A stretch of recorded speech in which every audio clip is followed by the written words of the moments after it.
9च्या पटीत येणाऱ्या 5 अंकांची सरासरी काढ। आता ह्याचं उत्तर आपल्याला दिलेल्या पर्यायामधून शोधून काढायचं आहे। आता 9च्या पटीत येणाऱ्या 5 अंकांची सरासरी काढायची म्हणजे 9चा पाढा आहे की नाही। मग 1 नंबरला कोणती संख्या आहे 9च्या पाढ्यात? 9। 1 नंबरला कोणती संख्या आहे? 9। आता काय विचारलंय? 9च्या पटीत येणाऱ्या 5 अंकांची सरासरी म्हणजे 9 पाचे 45 भागिले 2 म्हणजे पहिली संख्या अधिक शेवटची संख्या भागिले 2।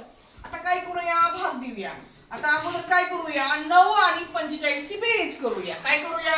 45 अधिक 9 उत्तर आलं 54। किती उत्तर आलं? 54 बरोबर 54 भागिले 2। आता आलेल्या 54 ला 2 ने काय देऊया? भाग देऊया। बे एक बे, बे दुने 4 आणि बे साती 14। काय आलं? बे दुने 4 एक उरला 14 झाले, बे साती 14 म्हणजे कितीचा भाग गेला? 27चा। म्हणजेच 9च्या पटीत येणाऱ्या 5 अंकांची सरासरी किती आली? 27। पर्याय 27 आहे का? हो। पर्याय क्रमांक 2।